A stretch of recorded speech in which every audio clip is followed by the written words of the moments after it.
So we are coming to a close on our gratitude journey. We only have a couple more weeks left, but Bear Dawson knows what Miss Dogwood Dawson is grateful for. So Bear, what was Dog grateful for today? Today she was grateful for that she got a bone to eat because she ate it in literally 10 minutes. And after that, she had a happy stomach with acid in it, burning it. Okay, that's enough. So that's what we're grateful for. And there is Boy Mom Life in a nutshell. Oh, so we have had many conversations about digestive enzymes and stomach acid. Yep. So we are grateful for Dog's Joy getting a new bone and stomach acid. I hope you enjoyed today's episode.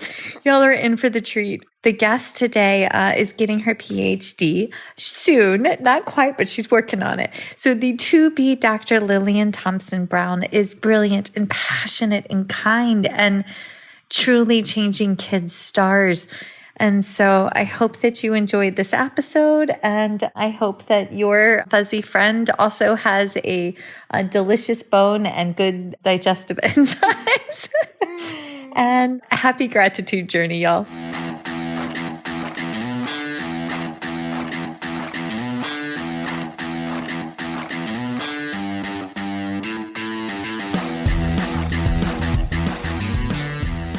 Hi, folks, and welcome to First Bite, Fed, Fun, and Functional, a speech therapy podcast sponsored by SpeechTherapyPD.com.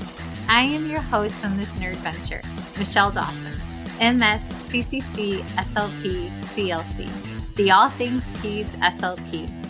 I am a colleague in the trenches of home health early intervention right there with you. I run my own private practice, Heartwood Speech Therapy, here in Coletown, South Carolina. And I guest lecture nationwide on best practices for early intervention for the medically complex and fragile child. First Bite's mission is short and sweet, to bring light, hope, knowledge, and joy to the pediatric clinician, parent, or advocate. By way of a nerdy conversation, so there's plenty of laughter too. In this podcast, we cover everything from AAC to breastfeeding, ethics on how to run a private practice, pediatric dysphagia to clinical supervision, and all other topics in the world of pediatric speech pathology. Our goal is to bring evidence-based practice straight to you by interviewing subject matter experts. To break down the communication barriers so that we can access the knowledge of their fields. Or, as a close friend says, to build the bridge. By bringing other professionals and experts in our field together, we hope to spark advocacy, joy, and passion for continuing to grow and advance care for our little ones. Every fourth episode, I join in. I'm Erin Forward, MSP, CCC-SLP, the Yankee by way of Rochester, New York transplant, who actually inspired this journey. I bring a different perspective, that of a newish clinician with experience in early intervention, pediatric acute care, and nonprofit pediatric outpatient settings. So sit back, relax, and watch out for all our squirrels and enjoy this geeky gig brought to you by SpeechTherapyPD.com.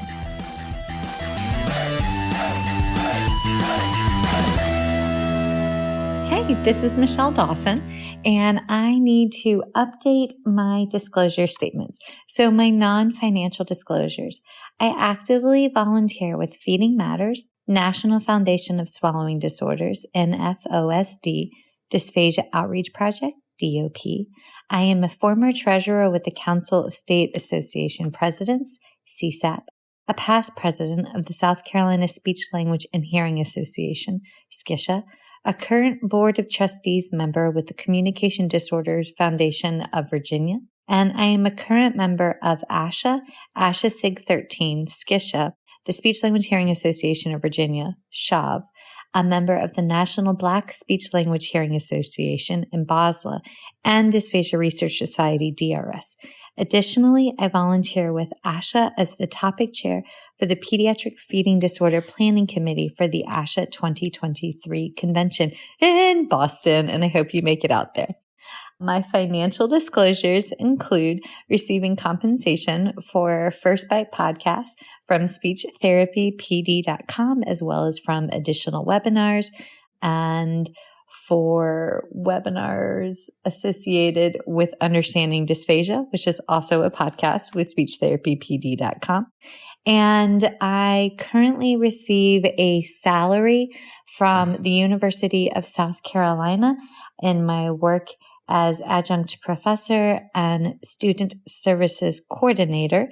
And I receive royalties from the sale of my book, Chasing the Swallow: Truth, Science, and Hope for Pediatric Feeding and Swallowing Disorders, as well as compensation for the CEUs associated with it from speechtherapypd.com. So those are my current disclosure statements. Thanks, guys. The views and opinions expressed in today's podcast do not reflect the organizations associated with the speakers and are their views and opinions solely.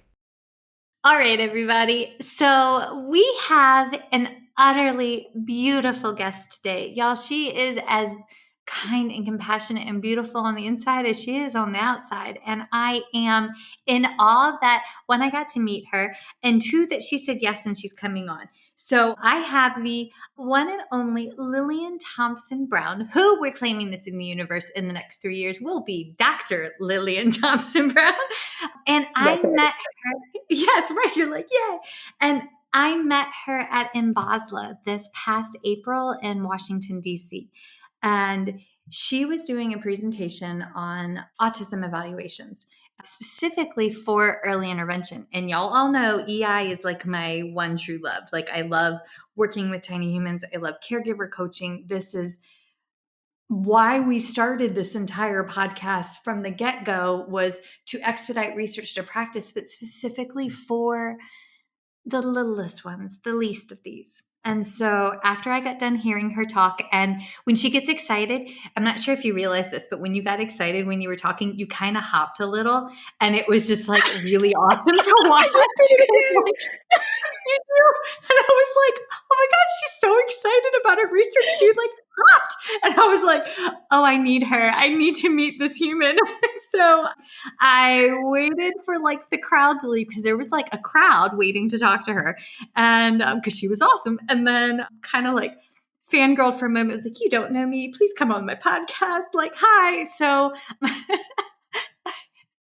y'all have no idea how many people I have solicited, and they all look at me like I'm crazy. And I am, but like, I mean, huzzah. But she said yes, and we're here today. So Lillian, thank you so much for coming on. Thank you for having me. I did a little hop when you just introduced me, so you're absolutely correct. And I am so excited to be here. I am so excited to be a part of this movement that you have going on. It kind of has become one, hasn't it? That's very cool. Oh God, glory there. Yes. Yes. I told her before, I was like, I love Jesus, but I cuss like a sailor. And bless the editors, they've already had to edit out one F-bomb before we even hit like actually the real introduction. So there's life. But yes. Okay. So I met you when you were presenting on some research that you're conducting for your PhD at your bio reads like the who's who of academia already. Like, the schools that you've gone to are so impressive. So, but take us from the beginning. Like, how did you learn about the world of speech pathology and then go down this journey to getting a PhD and your research? But okay, I get ahead of myself. Take me from the beginning. Okay, thank you. I'm so excited that you're excited, because I'm excited too. So at the core of it, I am the little sister to an autistic big brother, my brother Ramon, and he is non-speaking, but has managed to make it on this podcast and reach so many people. He has been the major inspiration to my life, and I just am very grateful for that. So when he's not, like I said, he's non-speaking, but I talk a lot, which you will find as we go along on this podcast. And so I knew when I was 16, I'm like, I really want to be a speech pathologist. I want to help. My brother communicates non-verbally. And so, but a lot of people don't take the time to understand what he's saying. And I find that unfortunate, but I see such value in the way that he communicates. And so that led me to be a speech pathologist. I went to the University of Central Florida, and I then started working at the Center for Autism there. And it was at UCF that I met for the first time, a person that also had a sibling that was autistic. And I was like, I don't really like that. I don't think that people should wait until college to meet somebody that's from a family that has a similar dynamic as them. So, with the help of the director there, I helped to start an organization called the Sisters Club. And so I started for little girls, K to fifth grade, that had an autistic sibling. And that was just so beautiful. And so then when I got my master's at Howard University, shout out to Howard University, HU, I after heard I that so graduated. many times that in Basel, by the way. Oh, That was awesome. that's right. I am a Howard made SLP for sure. So, but my work there with Dr. Kate Payne, who is a lead in sociolinguistics, he's now retired, but really understanding Black American communication styles and, how, and the biases in these assessments. I was like, that's interesting. I really hadn't even, considered it, because these assessments are sold to us as a standard. And from there, after I graduated, I decided to volunteer at Kennedy Krieger and start another sibling support group there in Baltimore. And so I had that going. And then, I was an SLP for 14 years, working with all various, from the schools and to the hospitals and clinics and all different things. But while I was doing that, I was always connected to the autism advocacy community. And I ended up becoming, in Illinois, when I moved to Illinois, I ended up becoming the chair of the Autism Speaks Young Professionals organization. And I was so blessed by the self-advocates that we had on our board, and the diversity of self-advocates, Black, Hispanic, Indian, we had some of everybody, along with also, allies and siblings and professionals. And so to see the work that we could do in the community and to see the representation, I would go out and talk to the NAACP and would talk to alumni chapters of historically Black sororities and fraternities, and just kind of talk to them about autism, Black churches. And they would say, okay, well, what about us? What's the information on our community? And I would ask the leaders in the field, the lead scientists, what about the Black community? And there was just a lot of, well, we should and we could and we wish, but not a lot of actual answers. And so I found that very unfortunate and a disservice to autism, the field as well. And so I decided to go back to school to be the change that I wanted to see. And so I quit my job and I ended up at Northwestern University in the early intervention research group under the divine leadership of Dr. Megan Roberts, who is an absolute genius. And so it has been truly, truly a blessing for me to be able to have my research focus on how to support Black caregivers of autistic children and hopefully really strengthen families. Yes. Do you know Dr. Frances Burns, the chair of FMU? I don't. I'm making notes already. We haven't even gotten 10 minutes in and I'm making notes. Intro to Dr. Burns was and is my mentor, but I worked for her for about a year and a half as the coordinator of their clinic there. I had to walk away because my oldest needed intense speech therapy to help with spelling. And I was driving like an hour and 20 minutes one way just to go to work. And mom life will always take precedence over my career. And which, if you're hearing that, let me say it again. It's okay to be a caregiver first and then a career person, just so you know. But her focus is on caregiver coaching and early intervention. I love it. I mean, because like you said, like we're caregivers. I'm, eventually, I know that I will be the lead caregiver for my brother. And so I pay very attention, and just seeing what, my mom went through, it's just, and other parents and other caregivers, it's just really important to provide family support. Yes. Okay. So I have to obviously, but I have to put this on the table. When I go in and I'm working with families, I realize that I bring with me my whiteness and I know my lived experiences. I mean, I am the first one to turn magenta when the sun is high because the Irish has outweighed the Potawatomi and Cherokee that is my lineage. But bless, I've got one kid that turns beautiful olive and the other one, we have to lather goose and suntan lotion. But genetics, it's very interesting. But I don't know the experiences of the families that I am working with. And I was not prepared when I moved from Virginia to South Carolina, because I grew up in Virginia, moved to South Carolina and worked there for 12 years. And I started going into homes, and I'd never done home health before. And I was not prepared for the interactions, and I had to reassess my therapeutic presence, because some families were truly afraid to disclose information to me for fear that I would call ICE. So we can go there, because Columbia, Yeah. South Carolina, Yeah. the outskirts, has Yeah. a large immigrant population and a large, they work the fields and then they follow the crops, they follow the seasons, right? So this happens, which you don't realize that that's still occurring until you live in the South. But there was so much that I didn't know that I had to learn, so much I still don't know, but I'm unsure where to begin. And then with respect to what is an SLP's role in giving an autism evaluation, much less a diagnosis, because that I feel like changes state to state. So I don't really know where you want to begin with all that, but those are some of the thoughts that were running through my head. And that doesn't even include the incredibly thorough outline questions that you have provided in advance. But hi, where you want to go, love? Hi. No, yeah, like let's start off with just like the reflection, and that the fact that, you're recognizing like, hey, I have a certain perspective. I really think that that needs to be really talked about a lot more in our field.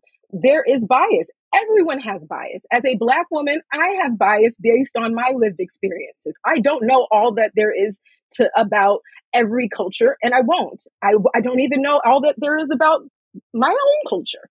And so recognizing before we're going into something, okay, I know that I have this bias.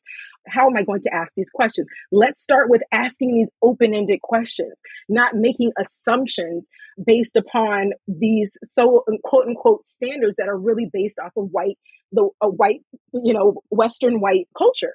Let's try to, ask the family, just, how do you guys interact? Especially in early intervention, when we're getting to know, how do you interact with your child? Just opening that up. And then also being transparent and saying like, hey, I don't know everything. And so I want you to be caregiver driven. At Northwestern, especially in our lab, in our early intervention lab, we are very focused on making sure that parents know that we know that they're the experts. We're just here to give our, help to shape their expertise.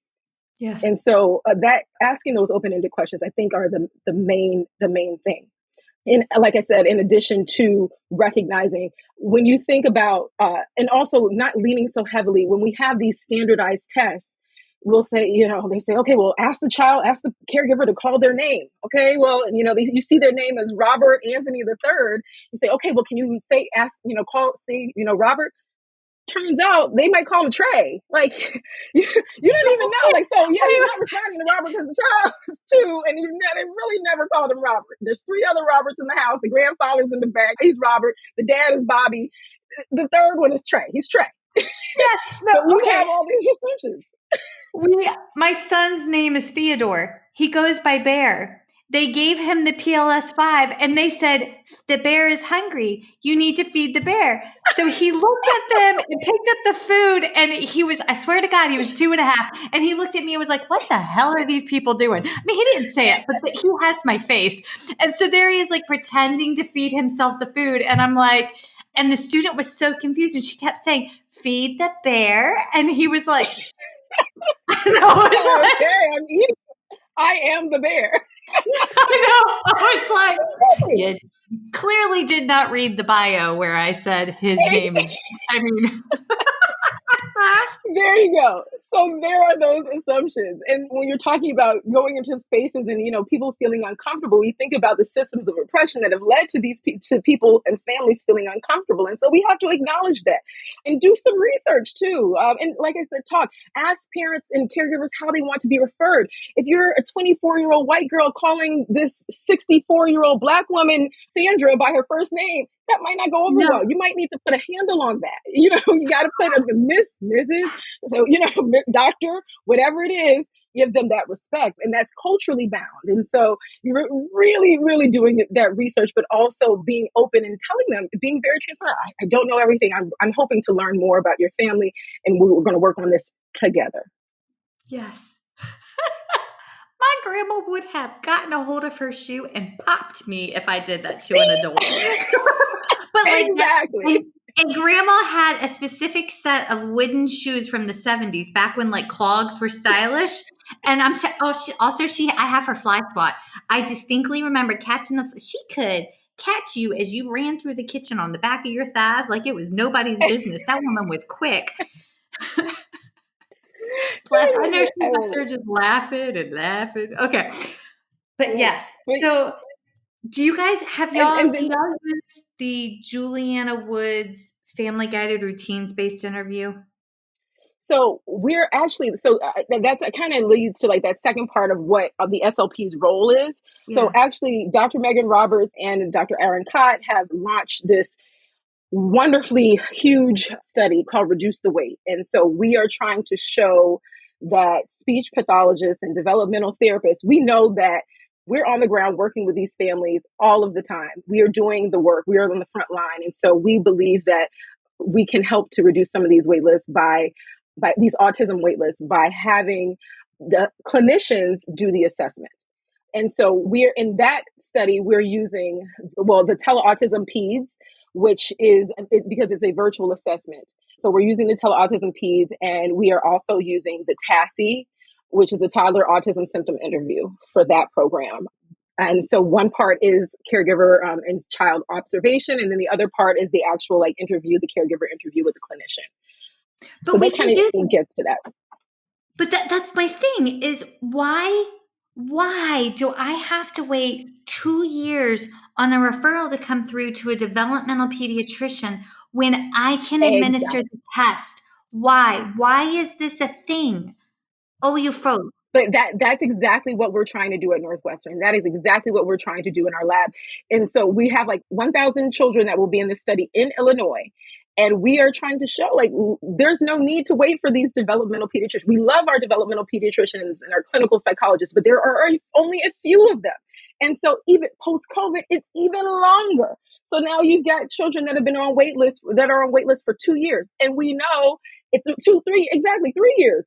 And we know that the first 3 years, we know all that neuroplasticity is there, and it is waiting for us to help to give that intervention. But we can't if the child is on a wait list for 2+ years.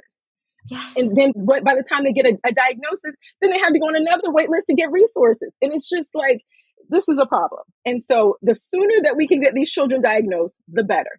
And then by doing a virtual assessment, we are opening up to these rural areas, families that are in South, we're in Illinois, and this project is centered in Illinois. And so families that are in these rural towns that are not Chicago can have access, or families even in Chicago on the South side or the West side, or places where, they have to take transportation. Getting from Northwestern's campus from the South side of Chicago could take upwards to an hour if you're using public transportation, even if you're not.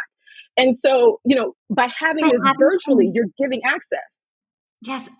And I'm thinking that's an hour through a lens of a typically developing individual. But if you're working with a child that has a disability or an autistic child, the sounds, the sights, the smells, the accessibility of that is another barrier that these families are going to struggle to get to. And if you're incredibly in the country, Columbia may have been the state capital, but you went 20 miles out, and I worked on country roads in double wides that may or may not have had floors and furniture. And transportation was not readily available to go. Yeah, exactly. And so then the child gets there, and okay, well, how are they going to behave? They're probably hungry. There's so many things going on there. And, but the parent is trying to get there, and they might have taken off of work. Their boss may not understand, depending on what they're doing. And so you don't know the efforts. And so by having virtual assessments, now we've opened it up so that we can have more access to people, and people can get off of these wait lists. And that's why we entitled it Reduce the Wait. And so it's really just an awesome, awesome study that we're hoping more people participate in. So Is there a way that people can, individuals, if they're listening, say they're an SLP working in Illinois right now, how do they reach out to you to get the students, the patients, the clients they're seeing to you? Absolutely. So on our website, ei.northwestern.edu, they can see all of the projects that we have going on. But specifically for those that are interested in being a part of Reduce the Wait, if you're already authorized as an SLP in the EI system, you can also go to you can text the word change at 847 750-3440. That's text the word change. We will send you all the information that you need. And all that information is also on our website as well. So we would just love, love, love for you to be a part of that. And especially if you are from a community, from a historically marginalized community, from a Black and Brown community, if you speak another language, if you have anything like that, we really would love for you to be a part of this study, because we want to make sure that we have diverse clinicians working on this as well. Yes, representation. Yes. Okay, Absolutely. so then my question is, as a part of this study, and I am not pursuing a PhD currently. I feel like everybody in my world is like starting in on like the PhD, and I'm like, we did sign up for archery lessons. Okay, we're like nerdy. Like Lillian, when I mean like nerdy, we found a person in downtown Stanton, Virginia, who my twin came out, who has a dragon shop. And so my husband and my youngest are learning sword fighting, and the oldest and I are learning like old school archery. But I mean, like we're one step up from Dungeons and Dragons. And if you're a Dungeons and Dragons fan, I'm slightly teasing, only not really. But like, that's where my funny money have gone. The way the world is going, you never know when the real life Hunger Games are really going to happen. I mean, Chicago is like in a cloud of smoke right now. So you may need those skills sooner than later. Yes. You might be onto something. Oh, I'm so happy I started pelvic floor PT again. I laughed so hard I would have peed a couple weeks ago, but as I did not. Also, I'm so proud of myself when I laugh hard or I sneeze and I don't pee, that I shout, I'm like, didn't pee. And my husband and both the children start clapping. And I'm like, life goals right there. I love it. Take it back, Michelle. But when we go back to the research piece, because I'm not a PhD student, I don't really understand how all of the research occurs. But the participants of this study, will you train these clinicians in how to do these evaluations, and then they can go forth and multiply? Because I feel like that's what's happening. Exactly. Yes. So we will train the clinicians. They could receive upwards to around 30 CEUs for this training. And they will be compensated in a competitive rate. Yes. And they will be compensated at the competitive rate for an EI clinician. And so there are just so many great incentives to be a part of this project. In addition to that, we have an expert team that consists of a psychologist, a speech pathologist, and a developmental therapist that are really experts in doing this and doing assessment and diagnoses. And they will look at every single case. And because that expert team is there, and because on that expert team there is that psychologist, all of the diagnoses should be acknowledged by insurance. And so that is what's really cool about it. It's not just like, oh, we're just saying it. It's also, the parents and caregivers can use this diagnosis and really get off the wait list and take this to their local providers if they want. And if they don't want, they can stay on the wait list as well. But it's just, again, offering this opportunity to more people to get them resources and services. Yes. Okay. So this is my follow-up question I'm going to preface is actually really personal. I honestly thought you were like 26. So when you tell me that you've practiced for like 14 years, I'm like, what did you do? Go to school when you're like a high schooler? I graduated very young. Yes. Okay. So for those of us that are a fair bit older and have gray hair and Botox, thank you very much. I went to school with and was taught because of that moment in time, right? So let's set the stage. I was taught autism is a disorder or disease that has to be corrected. And now we know it is not a disorder or a disease. It's a difference. And what a beautiful difference it is, right? Absolutely. But having to turn that tide within our profession, having to turn that tide within those of us that are my age and older, and learning a new skill set, which we can, right? Like we can learn new things. We can do the hard things. Thank you, Glennon Doyle. But how does that neurodiversity affirming movement play into getting the diagnosis? Is that conversation being had there? Like where are we in that world? Yes, and definitely, even in our training, we focus on using strength-based language, because for so long it's been this deficit medical view of this. And I really just think in general, the acknowledgement that different is okay. It is okay to be different. We are all different. So how can we as clinicians get these children the support for themselves, not based on how I may develop, but on how they may develop? And that is in a neurodivergent way, as well as a culturally responsive way, all of those things, because there are people, thinking about the gender bias in autism research, the racist histories of autism research, thinking about all those things and realizing that all of these things that make us different are good. And so we need to see how we can use these differences to support these children and families. I think that is the key, is really using the differences and letting them, the caregivers and the children lead, not trying to make them behave in a certain way or have a certain amount of eye contact for a certain amount of time. This is listening to the self-advocates that are on the front lines, telling about their experiences and being in constant communication with families to see what is appropriate, that is case specific. Yes.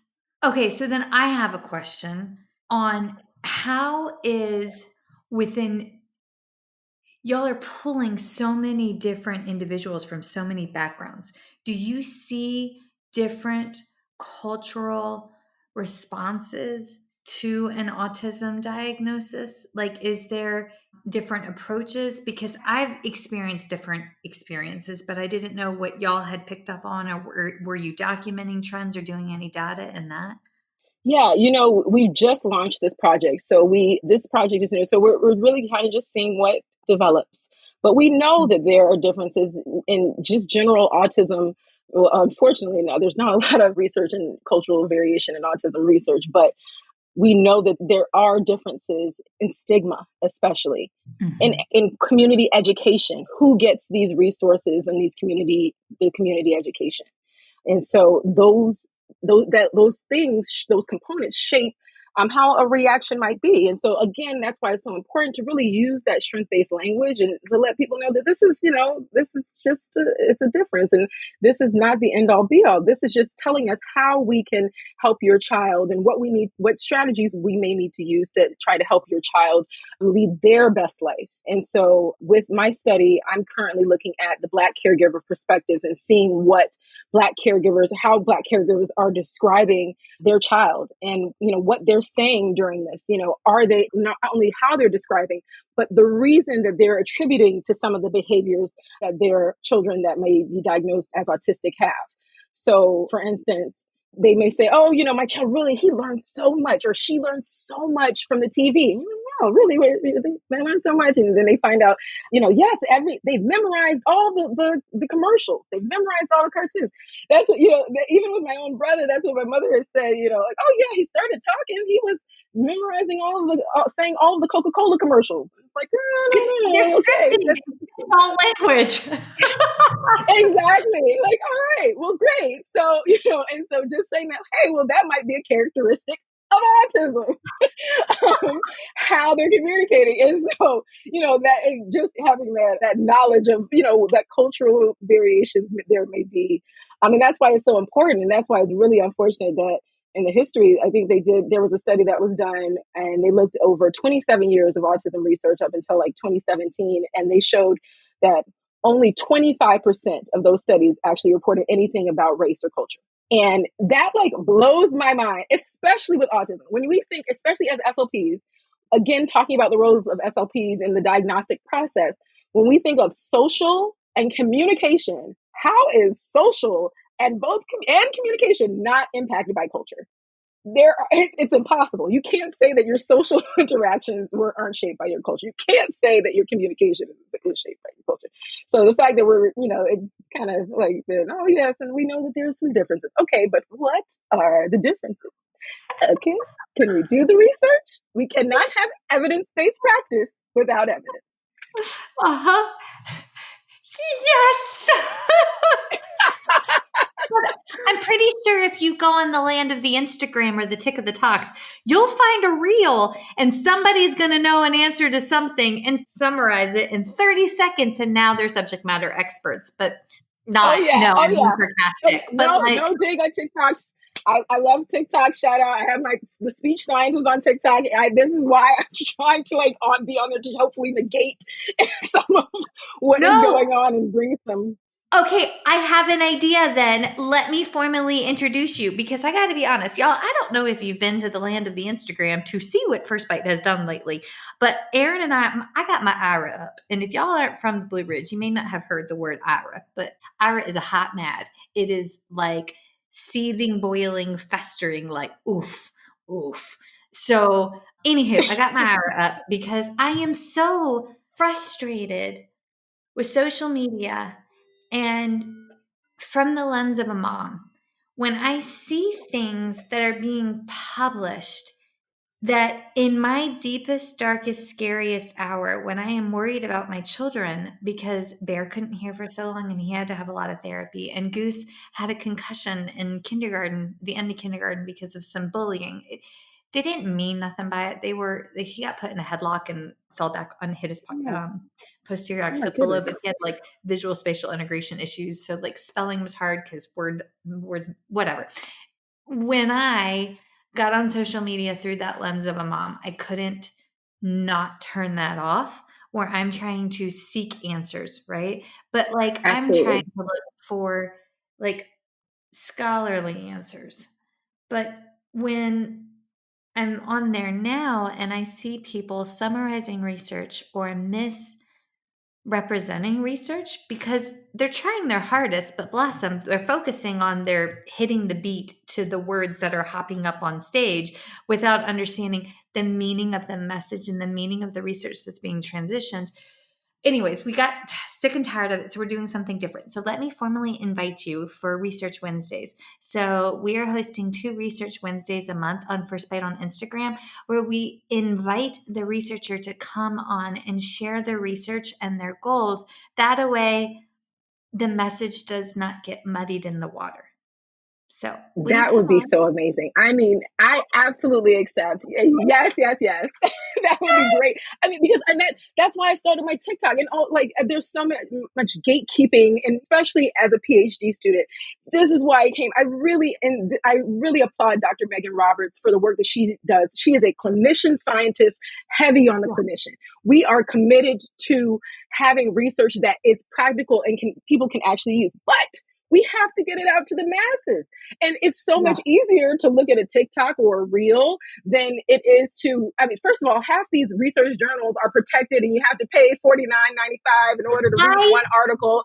Who is going to do that? No, I'm going to go on TikTok that is absolutely free and swipe and do a hashtag search and see what I can get, or go on Twitter and see what I can find. And it's whose job? It's our job as clinicians, as researchers, to really get this out to the masses. We want this out, as a Northwestern, we want this out to the clinicians.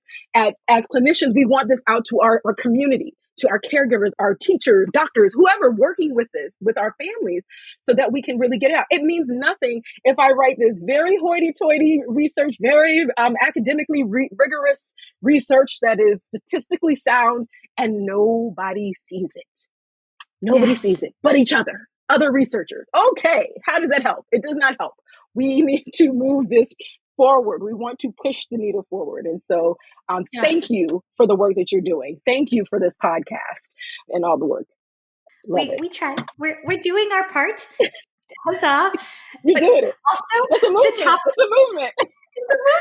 But my topics are so varied. It's like very representative of how my brain ping pongs between 400 different things at once. Cause I'm like, oh, that's great. This is fun. Okay. But now I have a question back to the actual billing piece, because I know somebody has just processed everything that we've said and thought, but can I actually bill for when I do this assessment? And if I don't have a psychologist on the team, how do I get that validated? Or do I need a psychologist in order to get the diagnosis? Those are multiple questions that just I word vomited. I'm sorry. Yeah. And it definitely depends on where you're located for sure. We know that it is in the ASHA scope of practice that we can do these assessments, but that's why with our study, we know that it will be verified because we covered all bases because we will have a clinical psychologist. So even though the developmental therapist and the speech pathologist are doing the main assessments, the clinical psychologist and the expert team of the developmental therapist and speech pathologist there are looking over each case. And because they're looking over each case, there will be a group of people looking over each individual case. And that psychologist allows it to be billed as it typically would. And Beautiful. so that I think is what helps. Yeah. So folks, if you're listening, let's just put a couple things out into the universe. Each state interprets IDEA Part C, the special education law, differently. Okay. So if we were to step back and look at it, if we look at the South Carolina model, which I will be the first to throw out there, is utterly broken. They have non-licensed, non-certified individuals acting as the early interventionist, or at least they do as of it's June. And these individuals are tasked with administering the 5-domain test, which when you read the inside description of those 5-domain tests, they don't meet the bare minimum standard requirements to administer, score, or interpret these tests. Let that just wash over you and get your ira up, and then pull up your big girl britches, call Kelly Caldwell, and volunteer your time and talents to make that right. Okay, Kelly, you're welcome. Okay. In different states, those 5-domain tests are administered. Say you're in Virginia, those 5-domain tests and those 5 domains, gross motor, fine motor, cognition, self-help skills, and language, are administered by a licensed professional, such as a licensed certified speech pathologist, physical therapist, occupational therapist, teacher of the deaf, teacher of the visually impaired, or special education teacher, maybe specifically geared for EI, but they could be education major, psychologist, something of that nature. Okay. Then you go to other areas. I believe it's in Kentucky, where they have one individual administering the assessments, and then different individuals snapshot in and out to do the actual interventions. It's not like a dynamic team. I say all this because we have no consistency across the union and how children even get into early intervention, while that runs parallel to these ASD evaluations. Okay. So, big picture, as clinicians, we should also be advocating for uniformity in practice, such that if one child moves, because families move, they're going to have a consistency and best quality of services that are rendered.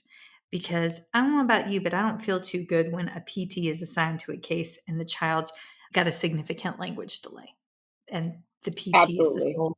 Yeah, like if the PT is the sole responsible individual. Now, if the PT's there working on gross motor stuff, you do you, that's amazing. But that's another thing that I say all this because these are big pictures that influence the interactions of our caregivers, right? Like their Absolutely. experiences even getting to us. What are they bringing? What traumas have they gone through? Okay, so with that being said, when you have the caregiver with you, what are we doing to coach them? What strategies? What's being said? Like, how can we be culturally responsive? Right? Like, help me be, as my youngest sister would say, help me be more gooder.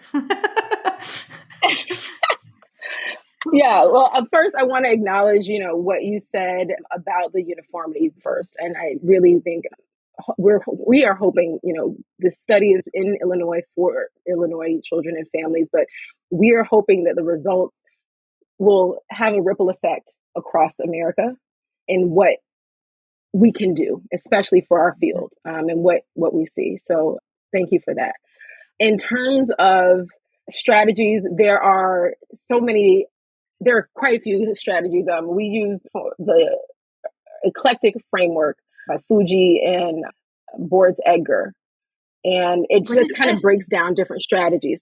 It's a strategy. It's an acronym for the types of things that we can look for to provide culturally responsive strategies.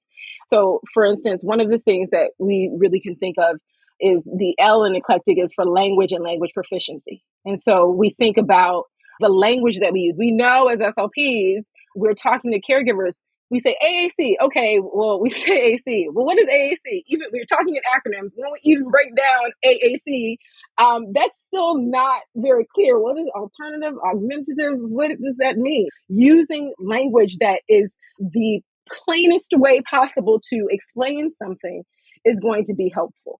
And also doing that, what I was talking about before, asking those open-ended questions ahead of time and saying, what language are you most comfortable with? I know even if they may speak some English, they may be more comfortable in another language. And so getting those interpreters in, like, let's get some interpreters in here so that we can really help to support these families and so that they can feel a little bit more comfortable. And then, one of the E's is thinking about the economic standpoint, in that we come in with our big super duper bags of toys and we plop them down. And then the families, then as soon as our session's up, we collect all of the toys and then we go. And then the family might not have any toys in the home. And so, is that really culturally responsive? How is this helpful? How is this helpful for the child? Can I? Roar. Okay, so I went through at FMU and pulled out every single deck of flashcards when I was there, and they all thought I was crazy. Bless Dr. Burns for supporting me in this. I pulled out all of these things and was like, no, you have to meet them where they are. We are more than flashcard clinicians. I mean, I am all about a good game of cards, but no, also everything you just said, I want to shout from the mountaintops. If you are in early intervention, leave your bag of tricks at home. Thank you. It is your brain, it is your soul, and your therapeutic presence that you go into that home with, and you build those caregivers up. Here is my favorite math. How many hours are in a day? 24. How many days in a week? 7. When you do the math, it ends up being, I think, 168 hours if my math isn't too rusty. And then we get 1 hour with them. Am I right? Is it 100? I think it's 168. And then if we get 1 hour a week with them, you are a clinician and not a magician. The 167 hours, the caregivers are with them, whether that be their teachers, their aides, their parents, their grandparents, their foster parents, right? It is how you build up that caregiver in that 1 hour that impacts the rest. And you can't do it with a bag of toys. Now, if you truly go in the home and they have nothing, then the onus is on us as the clinician to work with that child's team to put resources in the home. But that is also within the framework of IDEA Part C and predicated on Maslow's scale of hierarchical need. Thank you. So no toys. Absolutely. No toys in the home. Boo. And that's yes. why we do the individualized family service plan. Yes. The other thing about being culturally responsive is, what are the priorities of this? Yes. Not your priorities. What are the priorities? Even if you don't agree with some of the things, what are their priorities? And in my study, I was talking about so many of the families were mentioning, my study is a qualitative study, and so I look forward to talking about it in a research day, it's more descriptive. And so the families were saying, I really just want my child to talk. I want my child to talk. And we can say, oh no, and I know as an SLP, there's so many great ways to non-verbally communicate. I talked about how I love how my brother communicates non-verbally. There are ways to communicate. However, if this is what this family's priority is, being respectful of, okay, this is what the family, you don't know, especially in terms of differences in culture. If a little Black child is not able to communicate and they grow up and they become an older Black child, they're a teenager walking down the street and the police pulls them over, are they going to wait to see if the child is autistic? No, they may not. And so the parents may have a deeper priority than what you might be thinking. It may go deeper. There are some things where they may need to say, hey, please don't shoot or don't do it, please. Like, let me just, explain myself. But they can't say that, and so it is important for the children to be able to communicate for them. And so just like I said, listening, having that understanding cultural priorities on an individualized basis and not going in there with those assumptions that the parents just ableist and they don't understand. No, there may be some other things. And how can we help to work with these families to help this situation? Okay, wait, is there an organization in Chicago where caregivers can call in when they have a diagnosis and have that listed in affiliation with their address? Yes, there are several organizations in Chicago. I know the Autism Program of Illinois is one that we recommend that can kind of connect you with different resources, but there are quite a few. Obviously, not enough. Depending on what areas that they're in, I'm not sure of the wait list, but when in our reduce the wait study, each of the families that gets a diagnosis, even those that don't, they get a packet of some resources that they can reach out to. So the one off the top of my head that I can think of is the TAP program, and also connecting with us at Northwestern, seeing what we have going on too. We love to help. We have a new SMART study that is also starting as well, that is dealing with social communication and how caregivers can learn social communication strategies and behavioral regulation strategies as well. So yeah, those are a couple of the programs that I would probably recommend. Okay. Yeah. Because I'm just one of my very dear friends who's actually an early interventionist, and I love her. She was Bear's early interventionist, and she advocated for him to get in with the systems because I'm a PEDS EISLP, right? But I couldn't be Bear's PEDS EISLP. But her father was diagnosed with primary progressive aphasia and is non-speaking, but he wanders, right? So they set up a new program, and it's new in Orangeburg, South Carolina. And it's where caregivers can call in. It's called the bonnet safety something or another. Oh, bloody hell, I forgot. But it'll come to me probably at 2:00 in the morning when all good thoughts do.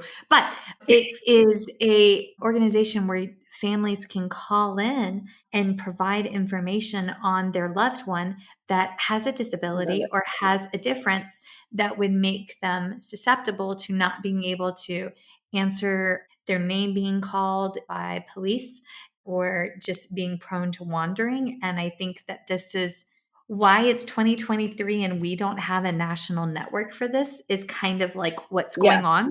But if it takes individual districts to start the steps before we have a cohesive state program, then let's add this to the list of things for 2024 because 2023 is a little busy. So we'll just work on that in 2024. Yeah. Yes. Okay. But that's excellent. That's so beautiful. Right? Take a hurt, make it better. Big time. Okay. Tell me, what do you mean qualitative research? Tell me about your qualitative research. Guys, I learned something. Qualitative is the questioning and quantitative is looking at numbers, right? Did I remember this from another lecture? Yeah, that's pretty good. Yeah, that's basically, it's qualitative. Yeah. So the quantitative is again, those numbers, the stats, which we see a lot. They report those prevalence rates and they say, oh, autism, especially now the recent prevalence is that autism is increased in Black, Hispanic, and Asian children and more has exceeded the white children being diagnosed. That is the quantitative part. But then you look a little closer and you're like, okay, but it's at the age 8. Okay, what is that? That means that, all right, they're not showing anything about early intervention. Okay, why?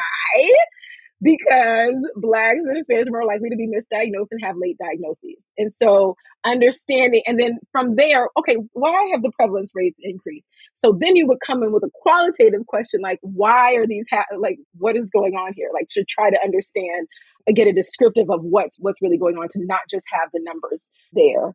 Understanding these perspectives, understanding what's happening and seeing that and not only, there's an increase in prevalence, but also Black children are more likely to be diagnosed as having an intellectual disability. Okay, let's ask the parents or the caregivers that are involved in these situations. And so by qualitative, I am looking at the actual perspectives of the Black caregivers during this developmental appointment when they're going to get this assessment done. Like what the parents are actually reporting, not how many times that they're reporting a certain thing necessarily, but like what are they saying and why do they think that this is happening? To add to like, okay, maybe may help us in creating more culturally responsive assessments or helping with intervention to understand, to dig a little bit deeper. So I see qualitative work. It can stand alone and be very important on its own. Like my study it's not what we call a mixed methods where it's qualitative and quantitative. It's more qualitative where I'm really trying to understand what parents are saying. But then we can also use this in conjunction with some of those quantitative numbers to kind of support why we need change or why there are differences or why there are things maybe a little bit different than what the numbers are showing. They say that numbers don't lie, but they do. They can lie because you might not be able to see the bigger picture. And so for me, understanding that qualitative descriptive part gives a better understanding of the bigger picture. What can you share some of your findings? What are you finding? Like, what are they reporting?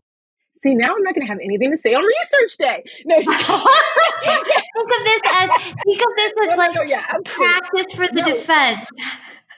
Yeah. So I kind of alluded to before, a lot of parents are definitely reporting that they want their child verbal communication. They are worried about their child's verbal communication. And so they may say he started talking and then he stopped, or he just won't talk, or she just won't talk.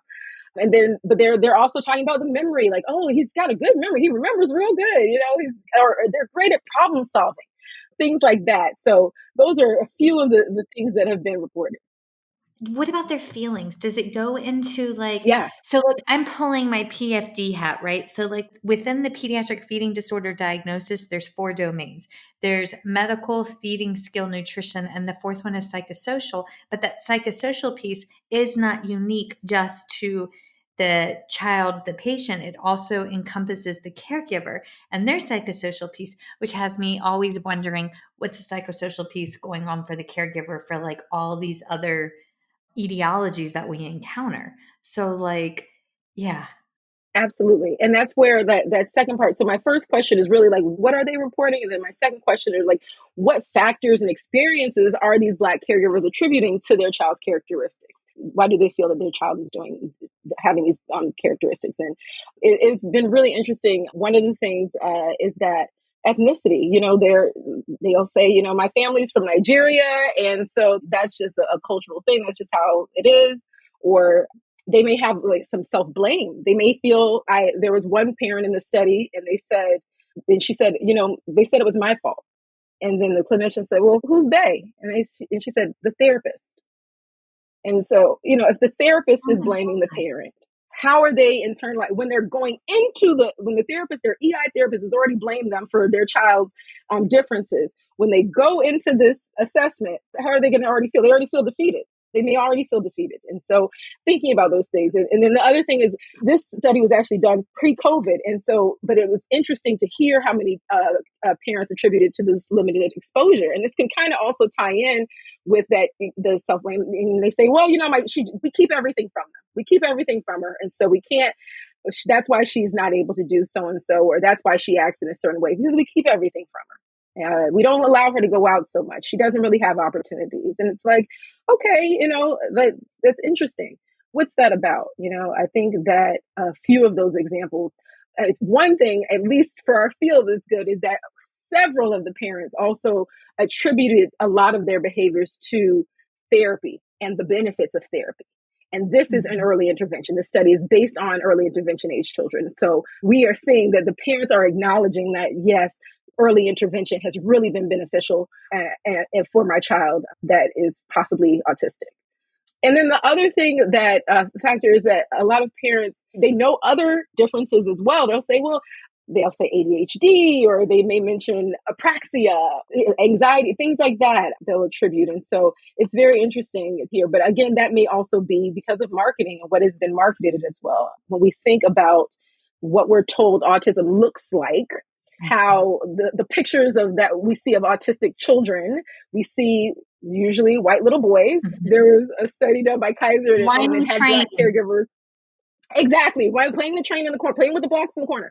It's like there was a study done by Kaiser, and one of the parents, it was about Black caregiver perspectives as well after their child has been diagnosed. And they said, oh, well, I thought that autism was for quirky white boys. I didn't know. And like, was that too far? Like, how, and you can't say like, oh, well, yeah, it's not a stretch. You think about what Sheldon Cooper and the Good Doctor and all of these things that we have, so interesting that they, so many other different types of disabilities have been raised, but autism sometimes is overlooked. And so those are a few of the things that I'm seeing. But again, that's why it's so important to do the qualitative descriptive work to see what they're reporting. And what's so different about the study that I'm doing is that oftentimes we get what parents are reflecting on afterwards. They'll say, well, this is my experience afterwards, which is great as well. But I'm analyzing exactly what was said during, because sometimes they may not even realize, what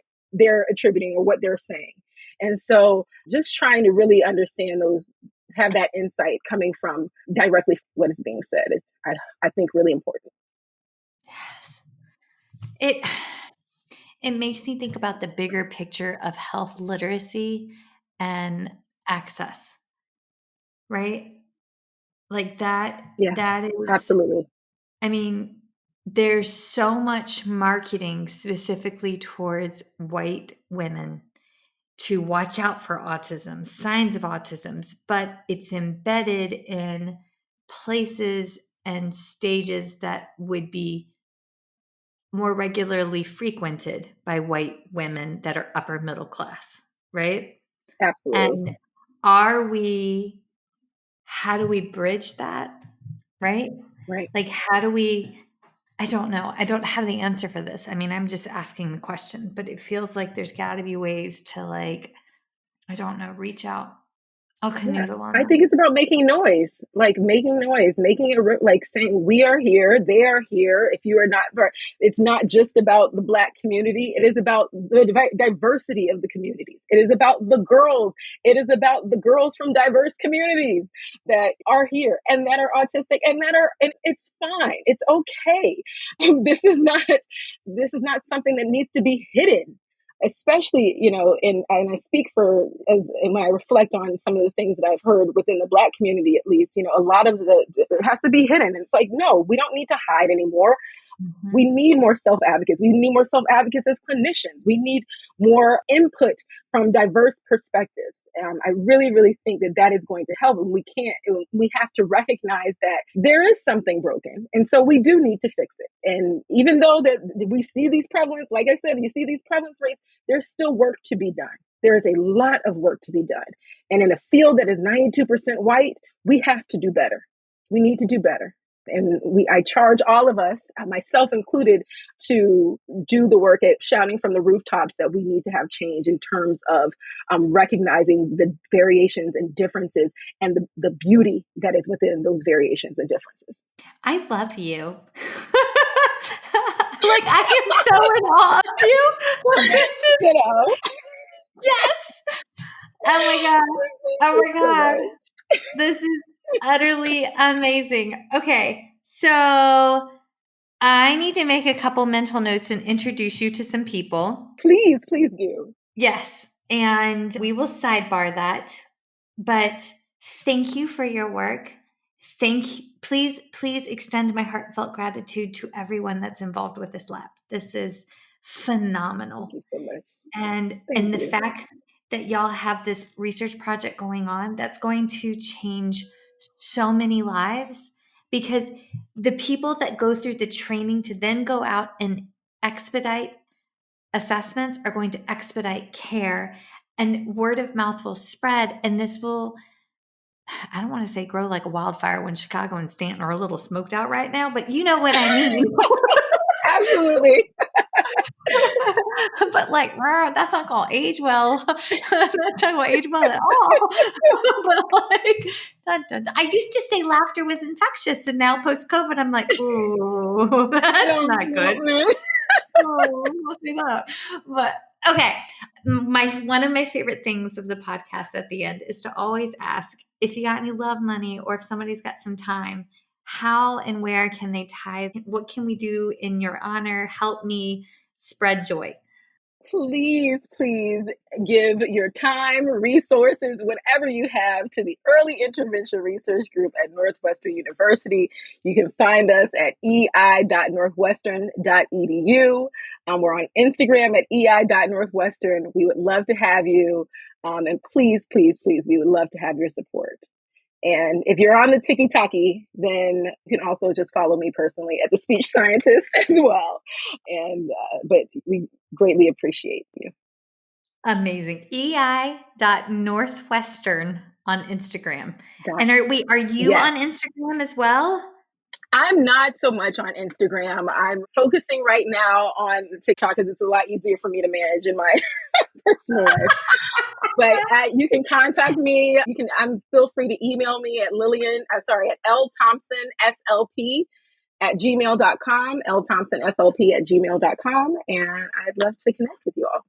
You said tiki-taki.